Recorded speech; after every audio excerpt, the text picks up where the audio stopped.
SSC পাশের পর কলেজে ভর্তি হয়েছিলেন ইলিয়াস শেখ, কিন্তু পরিবারে অভাব-অনটন ঝেঁকে বসায় উচ্চ মাধ্যমিক পরীক্ষা দেওয়ার আগেই ঢাকায় একটি পোশাক কারখানায় যোগ দেন। কিন্তু মানিয়ে নিতে না পেরে নিজ গ্রামে ফিরে আসেন। বাবার দেওয়া কিছু পুঁজি নিয়ে মুদি দোকান করেন, পাশাপাশি ছোট পরিসরে বিভিন্ন ফলের নার্সারি শুরু করেন।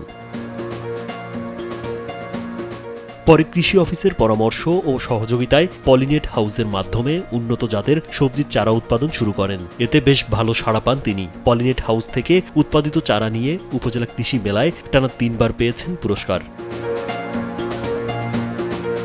ওই পুরস্কার পর উৎসাহ আরও বেড়ে যায় ইলিয়াসের। সরকারি খরচে ২০২৩ সালে ২৭ শতক জমিতে তাকে পলিনেট হাউস তৈরি করে দেয়া হয়। স্যান্ডেলিনা সো, রূপচর্চায় আভিজাত্য।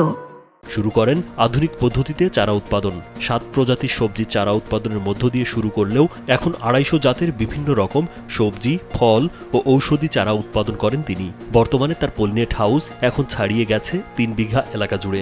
মানসম্মত চারা সরবরাহ করে তিনি ইতিমধ্যে কৃষকের মন ছুঁয়েছেন। তাই নার্সারির নাম দিয়েছেন মন ছোঁয়া পলিনেট হাউস অ্যান্ড নার্সারি। বিষমুক্ত সবজি উৎপাদনের লক্ষ্যে একটা কাজ করে চলেছি। আমরা প্রত্যেকটি সবজি এখন বিষমুক্ত করার চেষ্টা চালাচ্ছি, যে আমরা পুরাটাতে আমরা এই ফেরোমন ট্র্যাপ, আঠালো ফাঁদ এবং জৈব বালাইনাশক ব্যবহার করতেছি, যাতে করে আমরা এই সবজিগুলো বাহিরেও রপ্তানি করতে পারি। ইলিয়াস শেখ জানান, চারা উৎপাদনে বৈরী আবহাওয়া সবচেয়ে বড় প্রতিকূলতা সৃষ্টি করে। পলিনেট হাউসে সারা বছরই চারা উৎপাদন সম্ভব। রোগ বালাই ও পোকামাকড়ের উপদ্রব কম হয়, তাপমাত্রা নিয়ন্ত্রণ করা যায়। এখানে উৎপাদিত ফসল বাজারজাত ও বিদেশে রপ্তানি করতে সরকারের সহযোগিতা চান ইলিয়াস শেখ। আমাদের আসলে বাজারটা একটু বড় প্রবলেম হয়ে যায়। যেমন ক্যাপসিকাম, বাইরের যে সবজিগুলো আমরা আবাদ করি এগুলোতে আমরা প্রফিট পাই না ঠিক মতো। কারণ হচ্ছে আমরা বাইরে বাজারজাত করতে পারি না। আমরা ফসল ভালো ফলাই, কিন্তু দেখা যাচ্ছে যে আমরা ফসলের কোনো করতে পারি না, মানে বাজারটা আমরা পুরোপুরি পাই না। বাংলাদেশের কৃষি বিভাগ থেকে শুরু করে উচ্চ মহল পর্যন্ত আমার দাবি, যাতে এগুলো আমরা মানে বাইরে রপ্তানি করতে পারি, সে ব্যবস্থা যেন আমাকে করে দেওয়া হয়। বর্তমানে ইলিয়াসের পলিনেট হাউসে ১০ জন লোকের কর্মসংস্থান হয়েছে।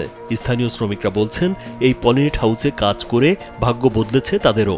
সংসারে ফিরেছে সচ্ছলতা।